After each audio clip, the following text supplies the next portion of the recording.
I just saw that guy again that I thought might be a demon. Or, he definitely had a demon in him, but it couldn't surface. I just walked by him again, and he's still yelling. It's funny, it's like Homer fighting the chicken. You know, just whatever. So, rise and fall. Or decline and fall? Rise and decline? Decline and fall. Oh, whatever, something. I see a problem developing here. And it's a problem that may have begun to affect my feelings about ultra vivid lament. And that is the ABBA piano. Now, during lockdown, James Dean Bradfield started fucking around with the piano and kind of taught himself how to play, which is cool, you know. And because of that, we had a lot of it on the last album. And I didn't mind it. I thought it was alright. You know, it wasn't my favorite addition to the fucking sonic palette of the band.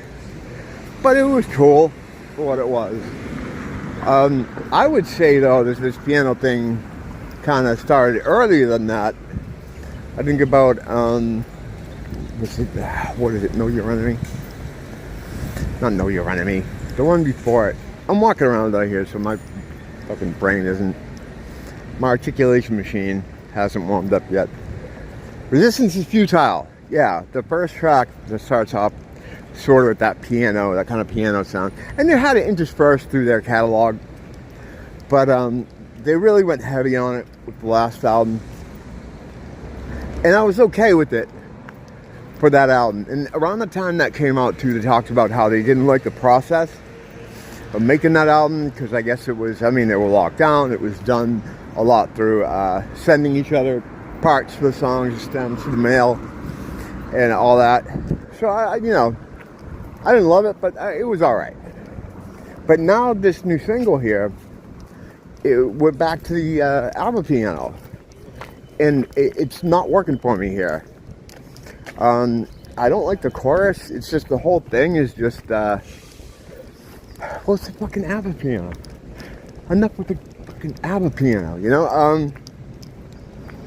This is the first time that they've released a single preceding an album that I just was not into.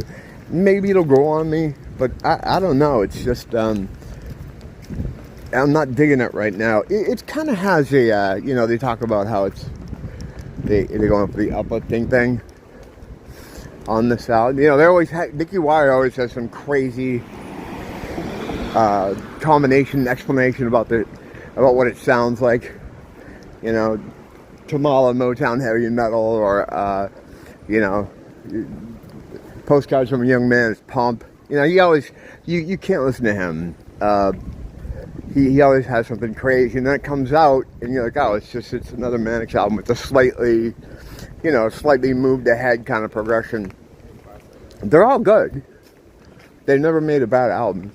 Even the last one, but like I said, in its context, I was like, okay, yeah, I can deal with the ABBA piano. Yeah, I like it. It's kind of nice what they've done. But now hearing this, it's kind of souring me on that. It's like, all right, get him fucking away from the piano. Close that fucking the top piano door. Just not on his fingers, because he's also a guitar player. So let's hear him do more of that. But yeah, it's just kind of wimpy, like wishy-washy. It's not, wimpy's not usually a word I would associate with them, but yeah, it's like if this is a single, this is the one to represent the album. Jesus, I'm kind of not worried. I don't worry about albums from my favorite bands. They're usually a good thing. But this could be one of those rare times that they just put out something that's, to my ears, not very good. There's no hook. It has all these kind of anthemic kind of flourishes. I see what they're trying to do. I was an old guitar player. We'd go to see bands, and if they sucked, we'd be backstage talking to them or something. But yeah, I really liked what you were trying to do out there. And then, I always do. I always do with that, but which is a lot more subtle than the other move he had, which was to walk up to the front of the stage while the band is playing and put his arms out in the kind of what the fuck motion. That one was a little more direct. But yeah, it's I see what they're going for, but it doesn't have the hook to keep it there. They need to like toughen up their shit a little bit. The last real great album was Journal for Plague Lovers, and they had a little more edge to it, a little more roughness to it. I'm not saying go back to the Holy Bible. You can't do that. I mean, there's stuff that they can have sounds from that, but whatever. They're different guys now. I don't expect that. I'm not saying that. But I guess it's the fucking ABBA piano. I'm not a big ABBA guy. I grew up with them through my parents, listened to them a lot, and they're cool. But they're a different thing. This is what gets me with Ghost sometimes too. Ghost leans a little bit too much into the ABBA thing. I know they're like a cultural touchstone for European and UK.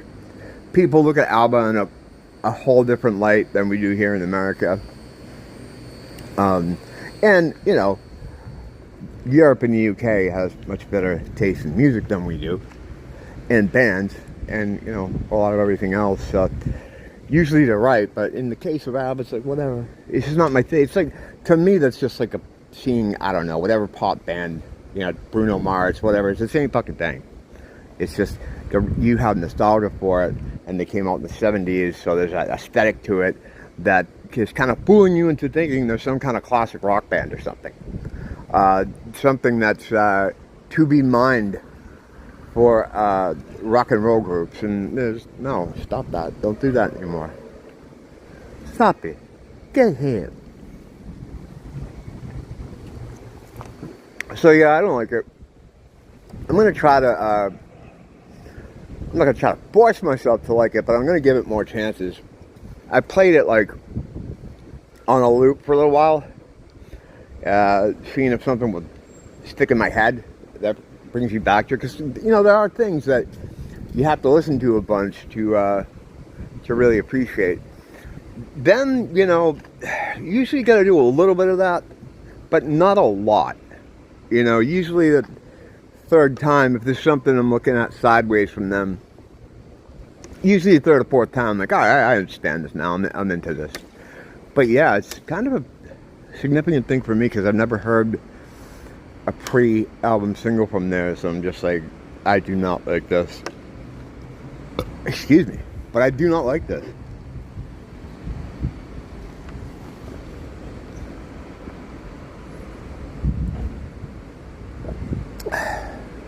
Two out of 5.